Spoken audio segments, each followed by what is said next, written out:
Hi, last night at Guardians I was having a hard time getting through.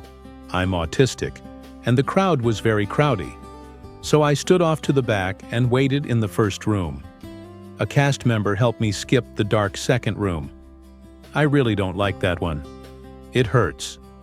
Then I got to the main hall, or the last hall area where everyone pushes and crowds. Well, I stood back and watched that cycle through twice. I told a cast member that maybe this just wasn't tea for me today and I should go. A man there offered to block the new rush of crowd so I could have space. He said he understood. He got it. Well, I thanked him a few times, but here it is again. Thank you. I was able to stim and I guess relax before the ride. The ride itself is regulating. It's a peaceful, freeing feeling. That and the Hulk. It's hard at the end of the day to do things I can sometimes push through. I've had years of therapy and training, but sometimes I can't do some things. I wish it wasn't like that because it makes life a challenge. And honestly, I hate it at times. My brain restricts me from doing fun, normal stuff. Okay, thanks. PES. Cute autistic kids grow into cute autistic adults. Some of us can mask well, but we never grow out of it. That's just silly talk. Fall is near, and I'm starting to see people discuss our coming winter.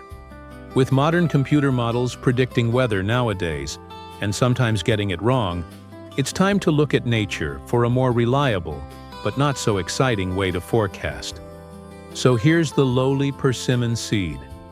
If you aren't familiar with a persimmon, it's a wild fruit that grows on a tree. Eat it green, and your mouth will pucker for days. But once it turns orange, it's sweet and delectable. But I digress. Back to the green ones. A most reliable weather prediction source is to cut open the green persimmon seed. Here in North Alabama, we are finding spoons in our persimmons, meaning lots of snow for the winter. You may find a fork, meaning a mild winter, or a knife, meaning ice and bitter cold winds. We don't get a lot of snow, and when we do, we just have to wait it out because our city isn't prepared. So what folklore ways do you depend on for predicting weather? Farmer's Almanac, woolly worms. The lowly persimmon? No banana for scale, but a persimmon is about the size of a shooter marble. Question for sprinkler fitters.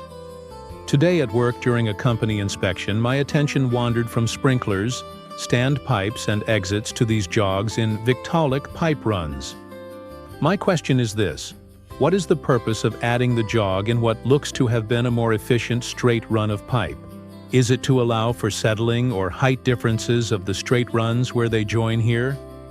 I noticed this multiple points in the two-level parkade, 6-story, story if you prefer, M35 shoe 8.5 brand pending. Banana was eaten as a post-breakfast snack. And now I realize how hard it can be to have a banana on hand when the need arises. Long-time lurker, first-time poster.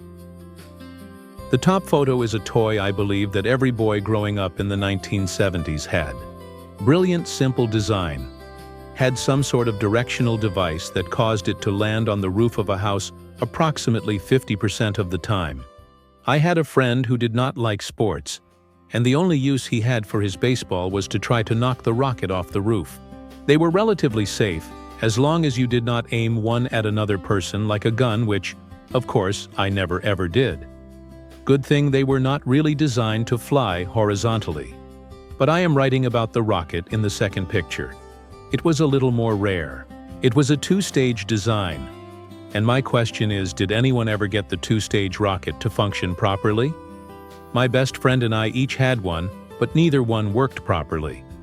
When we told our friends at school, they pretty much said the same thing. Hopefully this is sufficiently dull for this group.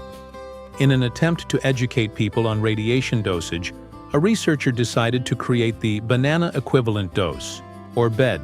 Banana equivalent dose, BED, is an informal unit, if measurement of ionizing radiation exposure, intended as a general educational example, to compare a dose of radioactivity to the dose one is exposed to by eating one average-sized banana. Bananas contain naturally occurring radioactive isotopes, particularly potassium-40, 40K, one of several naturally occurring isotopes of potassium. One bed is often correlated to 10 to 7 sievert, 0.1 msv. The bed is only meant as an educational exercise and is not a formally adopted dose measurement. Male, USA, 53, size 11 shoe. Thank you. See you next time.